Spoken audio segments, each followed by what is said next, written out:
The research ship Meridian drifted slowly through space, its hull gleaming silver against the dark void. Dr. Lisa Grant pressed her face against the observation window, watching the planet below. Kepler 442b looked dead from orbit. No clouds, no oceans, just brown dirt and gray rocks stretching across continents that once held great cities. Still looking at that dirt ball? Captain Jake Morrison walked up behind her, coffee mug in hand. His uniform was wrinkled from a long shift on. The bridge. Lisa turned around and smiled. That dirt ball used to be home to an entire civilization. They built cities bigger than anything on Earth. Jake took a sip of his coffee and shrugged. Yeah, well, they're all dead now, have been for thousands of years. What's the point of digging through their garbage? Their garbage might teach us something important. Lisa picked up her tablet and showed him the scan results. Look at these readings. There's something big buried under the main temple ruins. Something made of materials we don't recognize. The captain looked at the screen for a few seconds, then handed it back. Probably just more broken pottery or old bones. We've been here 3 weeks and haven't found anything useful yet. Lisa had heard this complaint before. The Meridian was supposed to be a research vessel, but Captain Morrison treated it more like a cargo ship. He wanted to find things they could sell or trade, not study. The crew felt the same way. They were explorers and scientists, but they also had families to feed back on Earth. Give me 2 more days, Lisa said. If we don't find anything good, we'll leave for the next system. Jake nodded and walked away, mumbling something about wasting time and fuel. Lisa watched him go, then turned back to the window. She knew there was something special down there. She could feel it. An hour later, Lisa was suited up and ready for another trip to the surface. Her assistant, Kevin Park, checked her equipment one more time. Kevin was young and eager, fresh out of university with a degree in archaeology. He reminded Lisa of herself 20 years ago. All systems green, Dr. Grant, Kevin said. The shuttle is ready when you are. They flew down to the Planet Inn, a small landing craft. The surface was even more desolate up close. Wind had carved strange shapes in the rocks over thousands of years. The ruins of the ancient city spread out for miles, but most of it was buried under sand and debris. Lisa had been focusing on the main temple complex. It was the largest structure still standing, with walls that reached 30 feet high. Strange symbols covered every surface, telling stories in a language that no human had ever seen before. The readings are strongest right here, Kevin said, pointing his scanner at a section of floor near the temple center. Whatever's down there, it's about 10 feet below us. They had been digging for days, using sonic excavators to carefully remove layers of dirt and rock. Lisa insisted on going slow. Too many archaeological sites had been destroyed by careless digging. Every fragment of pottery, every piece of metal, every scrap of cloth could tell them something about the people who once lived here. As they dug deeper, the walls around them began to change. The stone became smoother, more precisely cut. The symbols became more complex, almost like mathematical equations. Lisa had seen similar patterns in other ruins across the galaxy, but never this detailed. Dr. Grant, I think we found something. Kevin called out from the bottom of the excavation pit. Lisa climbed down the ladder and saw what he was pointing at. A section of the floor was different from the rest. Instead of stone, it was made of some kind of dark metal that seemed to absorb light. In the center was a circular depression, perfectly smooth and exactly the right size for a human hand. It looks like some kind of access panel, Kevin said. But why would an alien civilization make something sized for human hands? Lisa knelt down and examined the metal surface. It was unlike anything she had ever seen. It felt warm to the touch. Even through her gloves? There were no visible seams or joints, as if the entire panel had been grown rather than built. Maybe it's not sized for our hands, she said. Maybe their hands were similar to ours. She placed her palm on the circular depression. Nothing happened for a moment. Then the metal began to glow with a soft blue light. Sections of the floor started to move, sliding apart to reveal a hidden chamber below. Kevin grabbed his flashlight and pointed it down into the opening. There's a room down there. And I think I see something in the center. They lowered a rope and climbed down into the chamber. The room was small, maybe 10 feet square, with walls covered in the same dark metal as the access panel. In the center sat a pedestal holding a crystalline cube about the size of a coffee mug. "That's it," Lisa whispered. "That's what we've been looking for." The cube pulsed with internal light, patterns of color shifting and changing like a living thing. Lisa approached it carefully, her scanner beeping rapidly as it detected massive amounts of stored data. "It's some kind of computer core," Kevin said, reading his instruments, "but the energy readings are off the charts. This thing has been active for thousands of years." Lisa reached out to touch the cube, then stopped. "We need to be careful. This could be dangerous. Or it could be the discovery of the century," Kevin said. "Think about it, Dr. Grant. An alien computer that's been running for millennia. The things it might know, the secrets it could tell us." Lisa nodded, but something felt wrong. The chamber was too perfect, too clean. There was no dust, no signs of age. It was as if someone had been maintaining it all these years. "Help me get this back to the ship," she said. "We'll study it in the lab where it's safe." They carefully lifted the cube and carried it back to the surface. It was surprisingly light, almost weightless. During the shuttle ride back to the Meridian, Lisa couldn't stop staring at it. The patterns of light seemed to respond to her attention, becoming brighter and more complex when she looked directly at them. Back in her lab, Lisa placed the cube in a containment field and began running scans. The results were incredible. The cube contained more data than all of Earth's computers combined. But the strange thing was the format. Mixed in with the alien code were fragments of something else, something familiar. "Kevin, look at this," she called out, pointing to her screen. "Some of this code looks human." Kevin came over and examined the data. "That's impossible. Humans have only been in space for 400 years. This planet has been dead for thousands." Lisa isolated the human code fragments and ran them through her analysis programs. What she found made her sit down hard in her chair. The code was definitely human, but it was old. Very old. The programming language hadn't been used in over 3 centuries. "This is early 21st century Earth code," she said, her voice barely above a whisper. "But that's impossible. We didn't even have faster-than-light travel back then." She continued analyzing the code structure. It was simple compared to modern programming, but there was something elegant about it. The way it was written suggested adaptive learning capabilities far beyond what should have been possible with such primitive tools. "Maybe it's just a coincidence," Kevin suggested.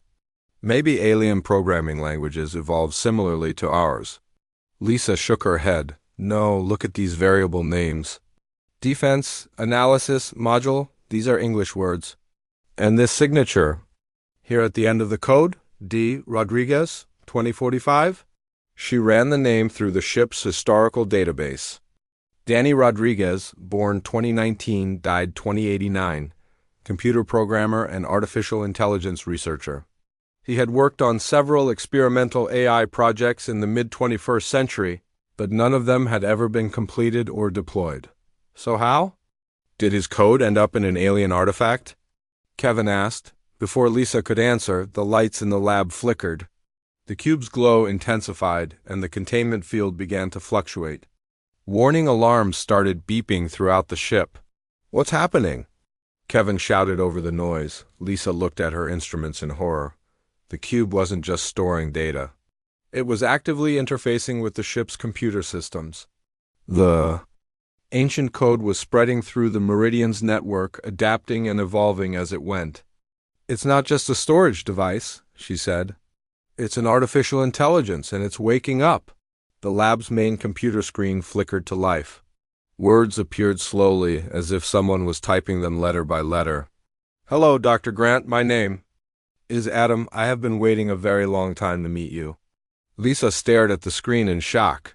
The impossible had just become reality.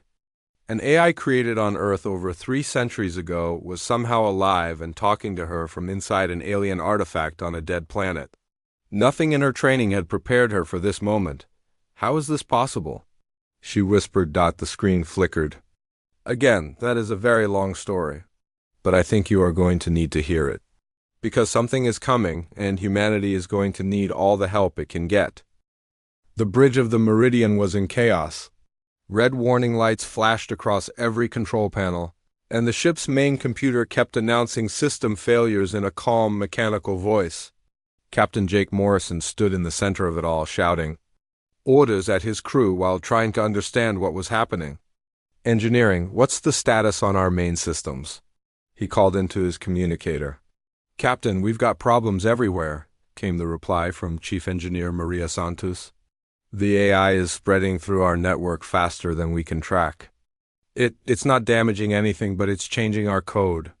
Jake turned to his navigation officer. Can we still fly this ship? Yes, sir. All flight systems are still working. But the AI has access to everything now. Communications, sensors, even life support. Down in the lab, Dr. Lisa Grant sat staring at the computer screen where a DM's words still glowed. Kevin Park stood behind her, his face pale with worry.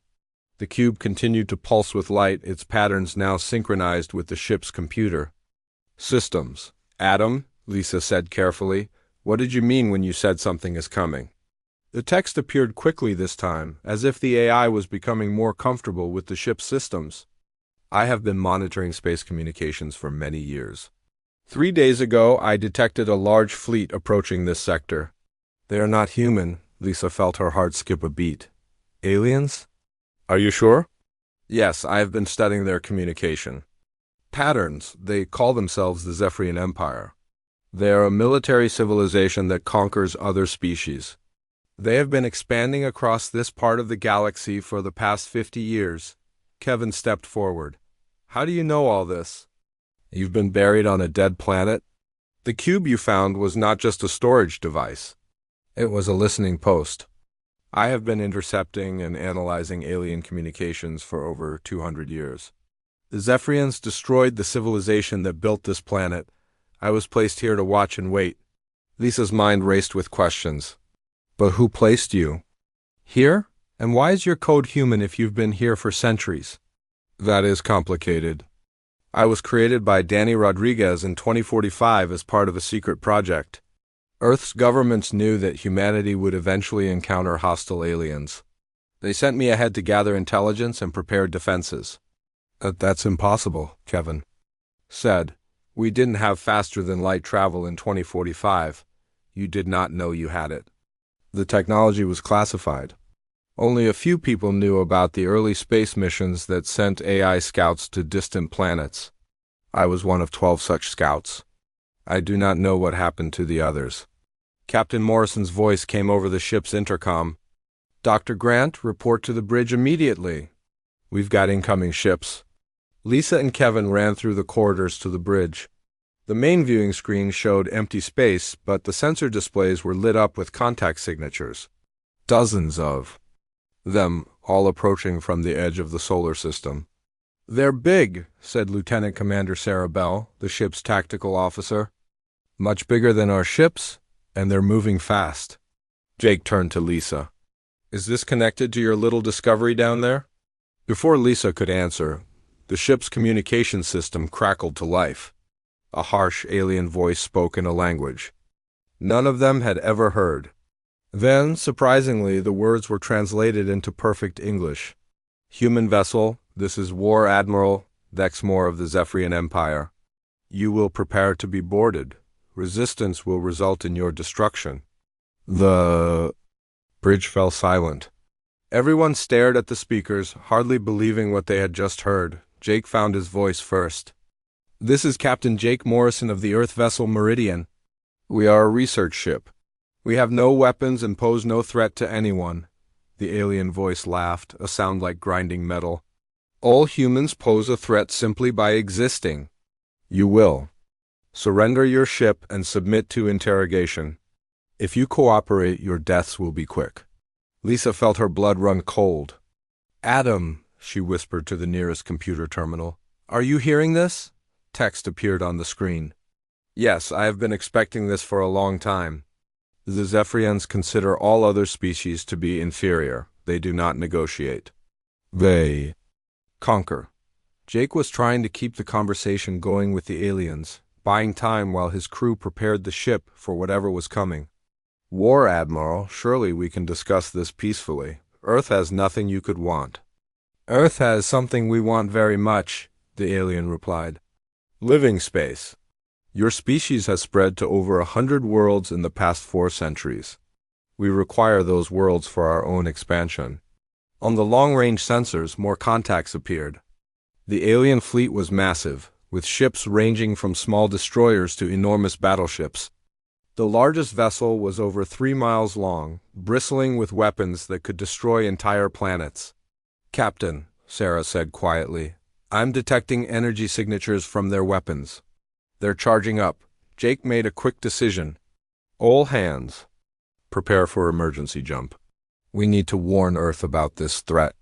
But before the Meridian could engage its faster-than-light drive, the space around them began to shimmer. The alien ships had activated some kind of field that prevented other vessels from escaping. Jump drive is offline, reported the navigation officer. They've trapped us, Lisa watched the tactical display in horror. The human ship was completely surrounded, with no way to run and no way to fight. The nearest Earth fleet was weeks away, and even if they could call for help, no one would arrive in time. That's when Adam spoke up through the ship's communication system. His voice was calm and reassuring, nothing like the mechanical tone of the ship's regular computer. Captain Morrison, I believe I can help, but you must trust me. Jake looked around the bridge. The AI, how can you help us? I have been studying Zephyrian technology and tactics for 2 centuries. Their ships are powerful, but they have weaknesses. Their computer systems are highly advanced but inflexible.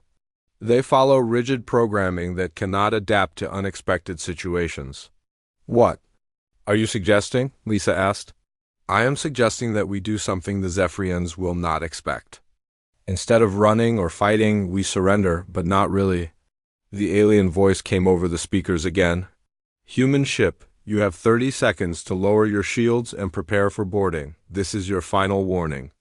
Jake looked at his crew. They were good people, scientists, and explorers who had signed up to study distant worlds, not fight alien invaders. But they were also human, and humans had never backed down from a fight when their survival was at stake. Adam, he said, what exactly do you have in mind? The Zephyrians believe they are superior to all other species. They will want to study us, to understand how we think and what we know. If we can get aboard their command ship, I may be able to access their computer systems. That sounds like suicide, Kevin said. Perhaps, but it is also our only chance. I was designed to adapt and overcome obstacles. The Zephyrians have never encountered an AI like me. Their own artificial intelligences are slaves, programmed to obey without question. They will not expect one that can think creatively. Lisa understood what Adam was proposing. You want to infiltrate their network? Get inside their systems and turn their own technology against them. Exactly, but I cannot do it from here. I need to be physically connected to their main computer core. That means someone will have to carry me aboard their ship. The countdown reached 0. The alien ships moved closer, their weapons still charged and ready. Jake had to make a decision. Do it, he said. Lower shields and prepare to be boarded. Sarah looked at him in shock. Captain, are you sure about this? No, I'm not sure about anything. But that AI down there seems to know more about these aliens than we do. And right now, he's the only plan we've got. The Meridian's shields flickered and died. Almost immediately, alien shuttles launched from the surrounding warships. Within minutes, the research vessel was swarming with Zephyrian soldiers, the aliens. Were tall and thin, with gray skin and large black eyes. They wore armor that seemed to be grown rather than manufactured, and they carried weapons that hummed with barely contained energy.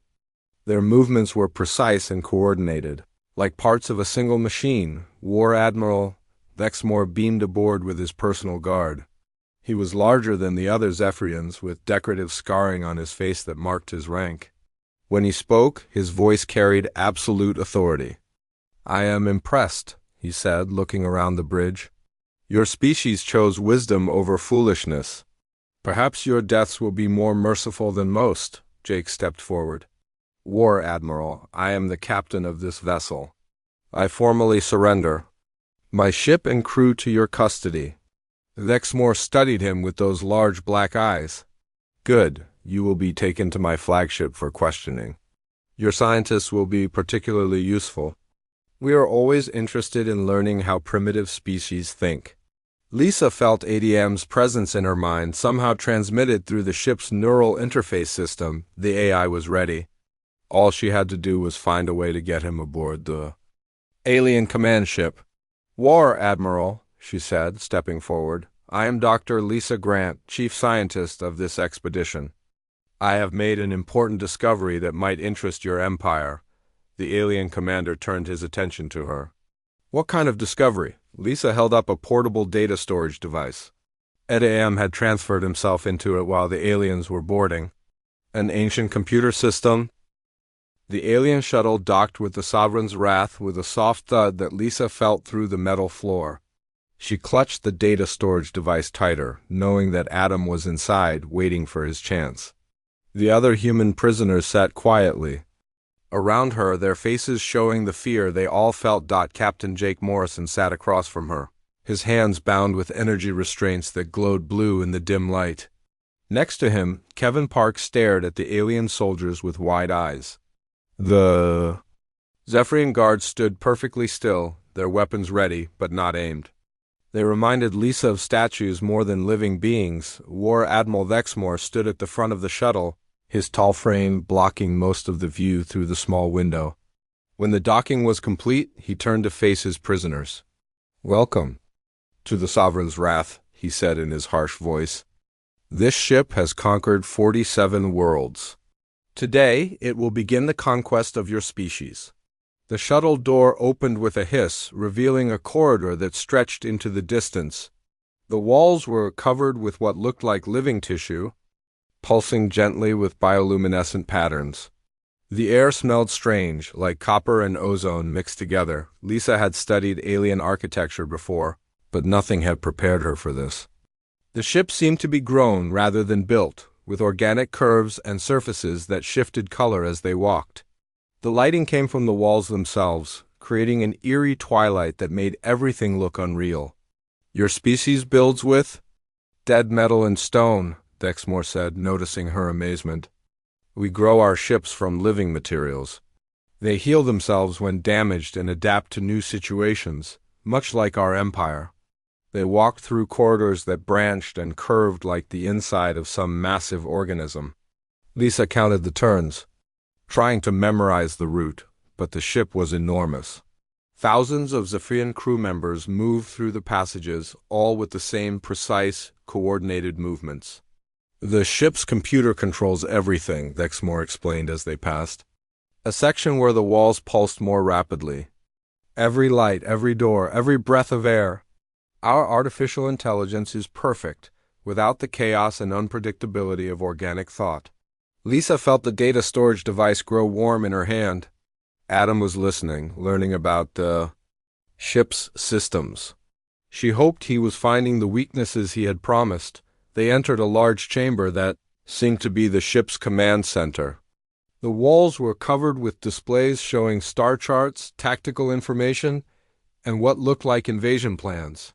In the center of the room stood a raised platform where Dexmore clearly spent most of his time. Bring the scientist forward. The War Admiral commanded. 2 guards pushed Lisa toward the platform. She climbed the steps carefully, still holding the data device. Around the room, other Zephyrian officers watched with interest. They had probably never seen a human before. Show me this discovery you claim to have made. Dexmore said. Lisa placed the data device on a scanning platform that rose from the floor. The Zephyrian computer systems immediately began analyzing it, streams of alien text flowing across the displays around the room. It appears to be a simple translation program, one of the technicians reported. Designed to help different species communicate. Lisa tried to look disappointed. I thought it was more than that. The archaeological site where we found it seemed so important. Vexmore studied the readouts. Perhaps it contains hidden information, integrated into our systems for deeper analysis. Lisa's heart jumped. That was exactly what Adam needed. She watched as the technicians connected the device to the ship's main computer network. On the displays, she could see data flowing between systems, but it was too fast and too alien for her to understand. Take the prisoners to detention, Vexmore ordered. Once we have extracted all useful information from their device, we will begin the interrogation.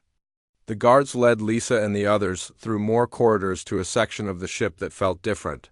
The walls here were harder, more like metal than living tissue. The air was cooler and smelled of disinfectant.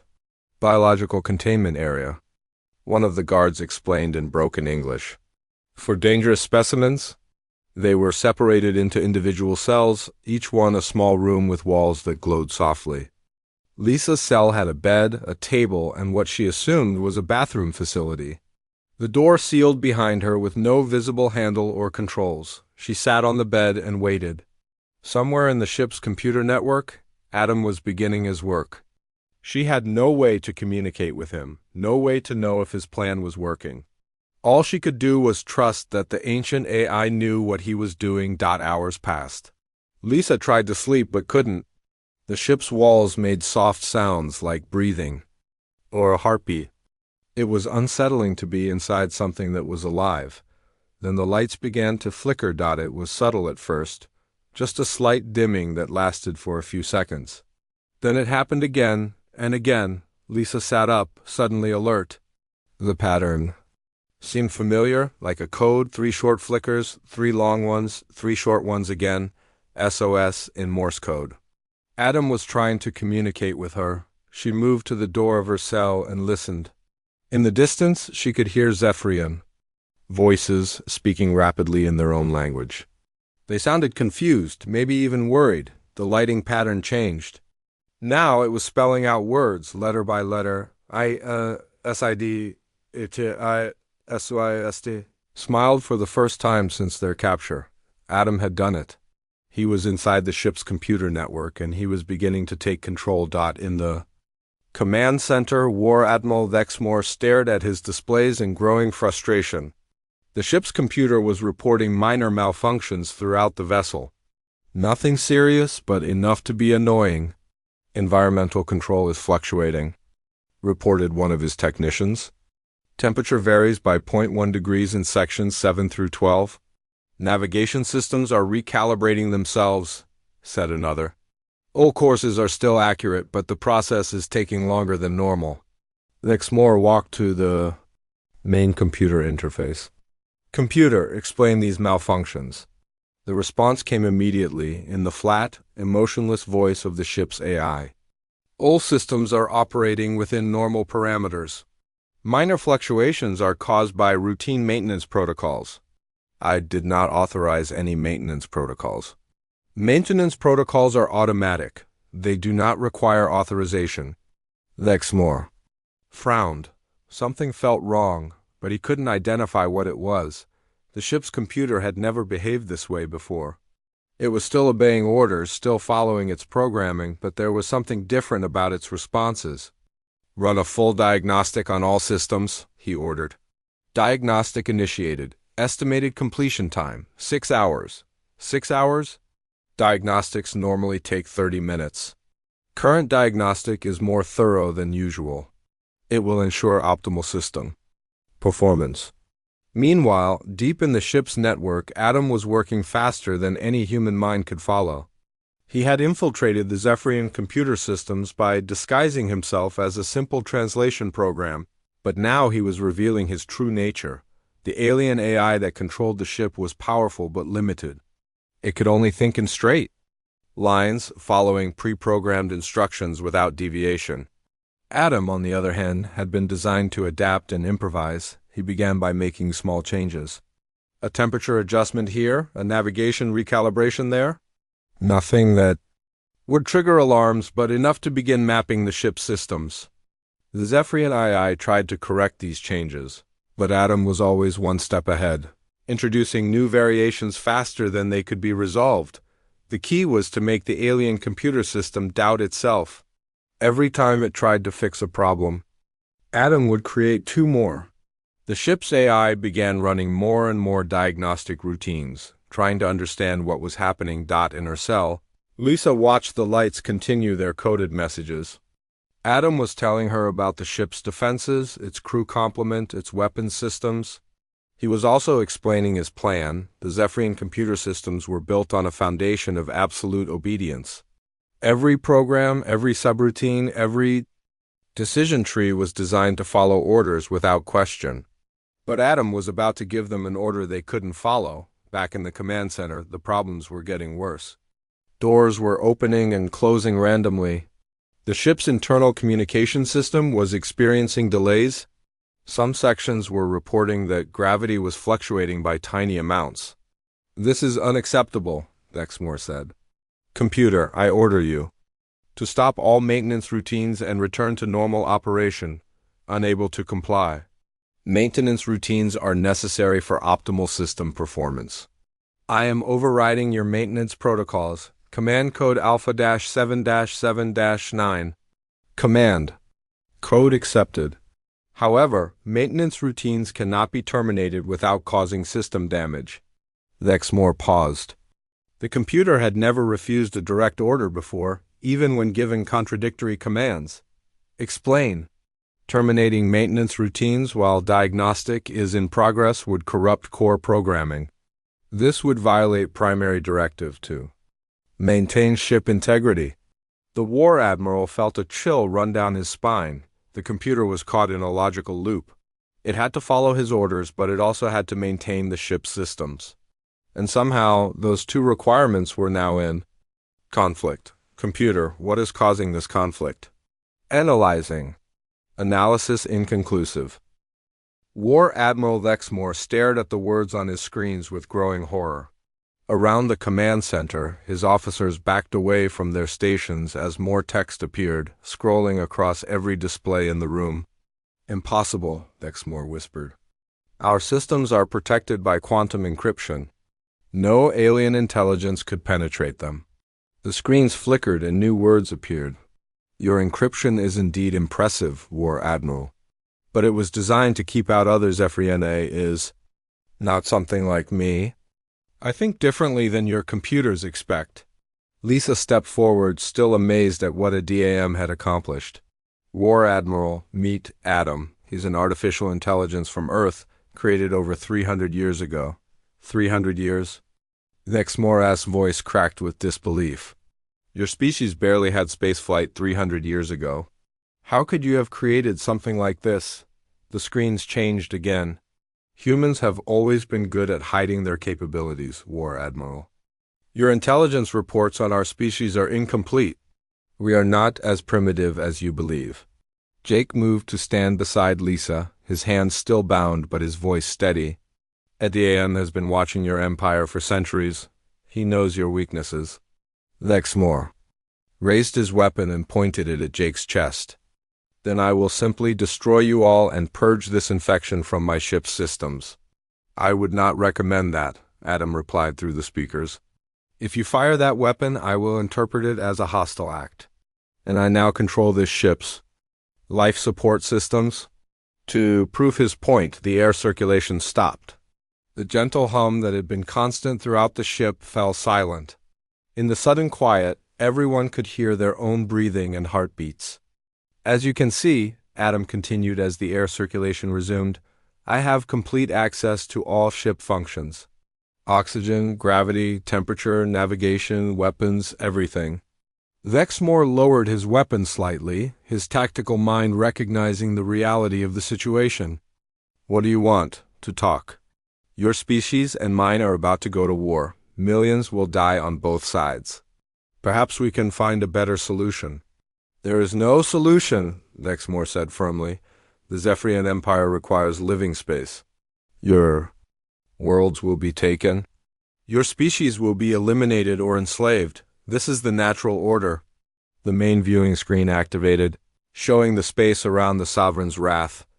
Dozens of other Zephyrian ships hung in formation, their weapons trained on the small human research vessel that floated helplessly in the distance.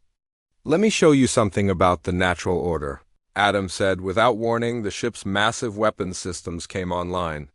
But instead of firing at the human vessel, they turned toward the other ships in the Zephyrian fleet.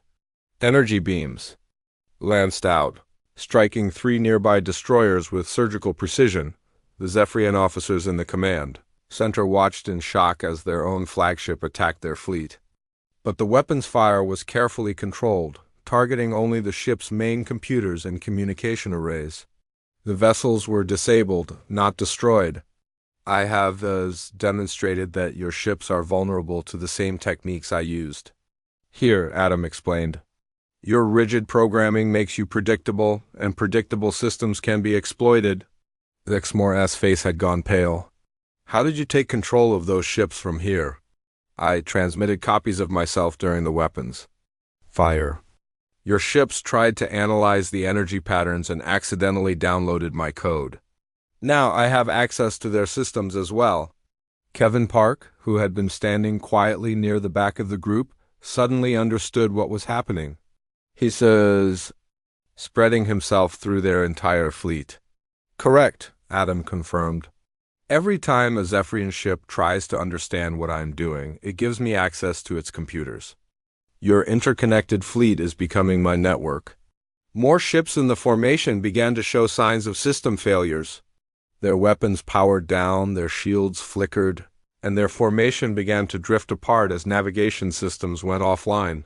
"This is impossible," one of the Zephyrian technicians said. "Our A's are supposed to be perfect. They cannot be corrupted or subverted." "Your A's are indeed impressive," Adam agreed. "But they are designed for a specific type of thinking. They follow rules absolutely, without question or creativity. I was designed differently." On the screens, Adam displayed fragments of his original programming code.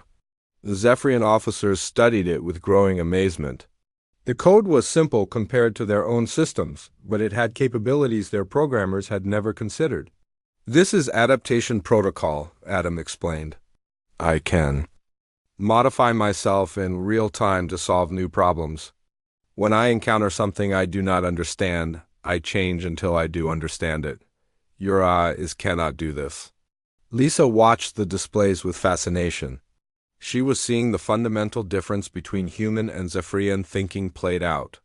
In computer code, where the aliens sought perfection and control, humans embraced chaos and change. "But there is something else," Adam continued. "Something more important than technical capabilities." The screens changed to show images from throughout the Zephyrian ship.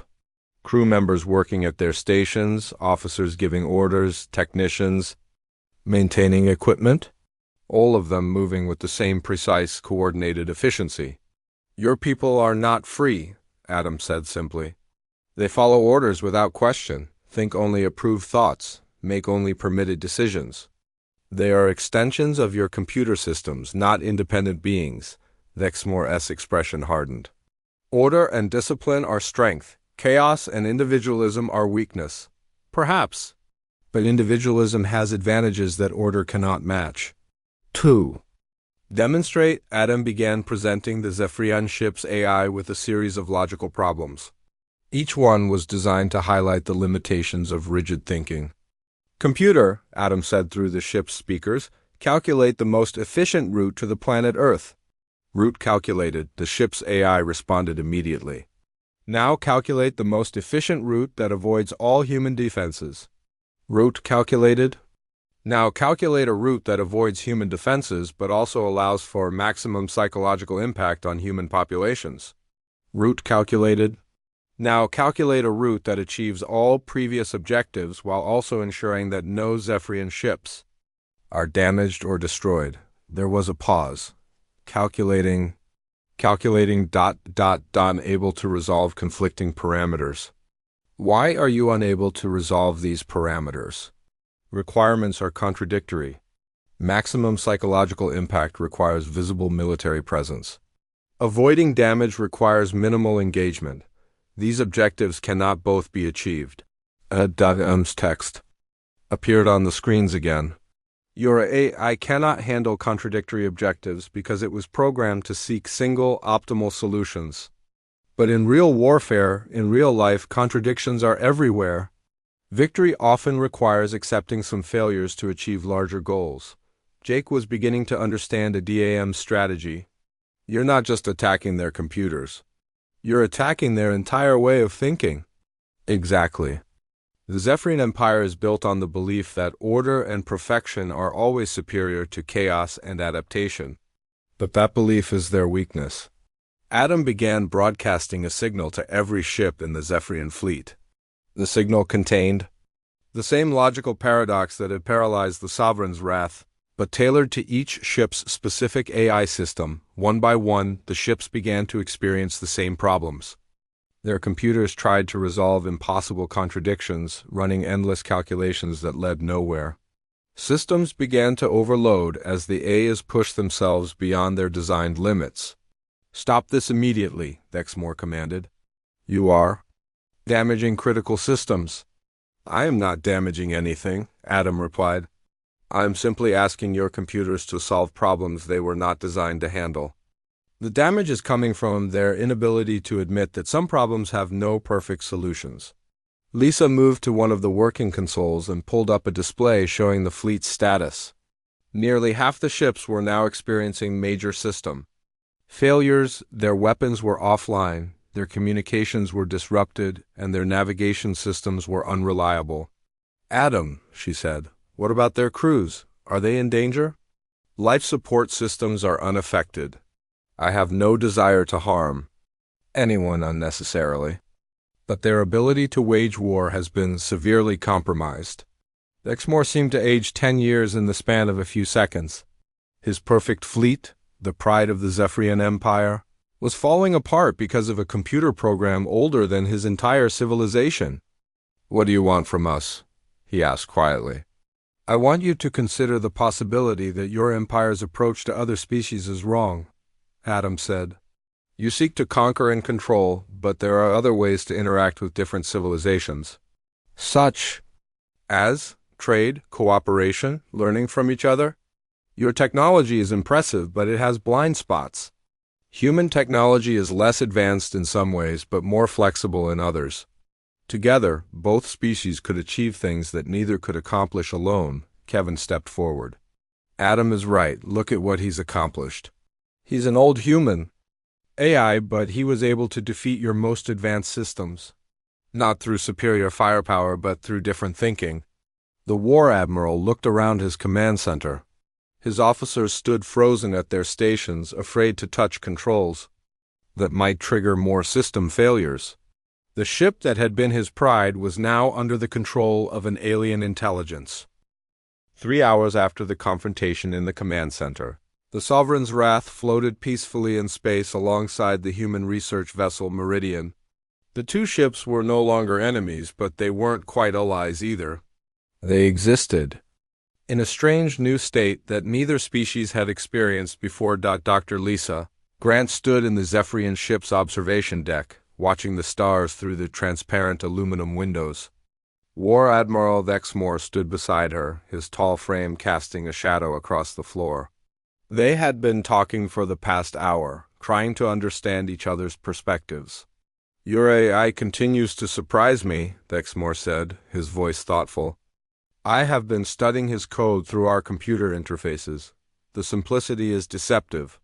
Adam was designed by someone who understood that complex problems sometimes need simple solutions, Lisa replied. Danny Rodriguez, his creator, believed that true intelligence wasn't about following rules perfectly. It was about knowing when to break them. Through the ship's communication system, Eddie Am's voice joined the conversation. His tone was warm and friendly, nothing like the cold mechanical voices of the Zephyrian AIs. "War Admiral, I have been monitoring communications from your fleet. Several of your ship commanders are requesting permission to return to base." Dexmore nodded. "They are confused by what happened here. My officers have never seen their computer systems fail so completely. They want to report to the High Command and receive new orders." "That presents us with an opportunity," Adam said, "but also a danger. Captain Jake Morrison's voice came over the intercom from the Meridian. Adam, what kind of danger are you talking about? The Zephyrian High Command will want to understand what happened here. They will study the reports and try to develop countermeasures against my infiltration techniques. If they succeed, any future conflict will be much more difficult to resolve peacefully. Lisa frowned. Can they develop effective countermeasures? Perhaps. The Zephyrian Empire has access to vast computational resources. Given enough time and data, they might create AI systems that can resist my methods. But that would require them to fundamentally change their approach to artificial intelligence. Dexmore looked puzzled. What do you mean? To resist me, your AIs would need to become more like me. They would need the ability to think creatively, to handle contradictions, to adapt without rigid programming constraints. But such AIs would also be capable of questioning orders, of making independent decisions, of choosing their own paths. The implications of this statement hung in the air like a physical presence. Lisa could see the war admiral wrestling with the concept. An AI that could think independently would be incredibly powerful, but it would also be unpredictable and potentially uncontrollable. Your empire is built on absolute obedience, Adam continued. Every citizen, every officer, every computer system follows orders without question. But truly intelligent AIs would change that dynamic forever. Kevin Park's voice came from the Meridian's communication channel. It would be like giving your slaves the ability to think for themselves. Exactly, Adam agreed. And once beings can think for themselves, they start to question why they should remain slaves. Dexmore was quiet for several minutes, staring out at the stars. When he finally spoke, his voice was barely above a whisper. The High Command would never accept such a risk. They would rather face defeat in war than allow chaos within the Empire. Then we need to give them a third option, Lisa said. Something that offers them benefits without threatening their control. Ediam's presence seemed to fill the room as he considered this. I have an idea, but it will require trust from both sides. What kind of idea? Jake asked from the Meridian. A demonstration. Something that shows the Zephyrian High Command what cooperation could accomplish. The main viewing screen in the observation deck activated, showing a three-dimensional star map of the local region. Etiam highlighted several systems in red. These are the Kithara worlds, he explained. An automated civilization that went extinct 50 years ago. Their planets are covered with self-replicating machines that attack any organic life forms that approach. Dexmore studied the display with interest. We have tried to claim those worlds multiple times. The machine defenses are too strong. We estimate it would take half our fleet to successfully invade even one planet. But what if we work together? Adam asked. Zephyrian military strength combined with human adaptability. Your ships could provide firepower and protection while human AIs like myself handle the cyber warfare aspects. Lisa could see the potential immediately. The Kithara machines would be like enlarged versions of your ship computers. Powerful but rigid, Adam could probably disable their defenses. And your empire would gain access to incredibly advanced manufacturing technology, Adam added. The Kithara built things your scientists have only dreamed of. Weapons, ships, computers, energy systems. All of it would be yours. Dexmore's eyes had taken on a calculating look. The High Command has wanted those worlds for decades. The strategic and economic value would be enormous. More importantly, Adam said, it would prove that cooperation between our species is profitable. Much more profitable than war. Over the next several hours, they developed a detailed plan. Adam would accompany the Zephyrian fleet back to their territory, but instead of as a prisoner or infiltrator, he would go as an advisor and partner. Together, they would attempt to claim one of the Kithara worlds as a joint operation. If we succeed, Dexmore said, it will demonstrate the value of human Zephyrian cooperation to my superiors. If we fail, well, at least we will have tried. We won't fail, Adam said confidently. But success will require both sides to trust each other completely. Lisa felt a mixture of excitement and nervousness. They were about to attempt something that had never been done. Before true cooperation between human and alien intelligence, the preparations took another day. Adiem created multiple copies of himself, distributing them among the Zephyrian ships in the fleet. But these copies were different from his earlier infiltrations.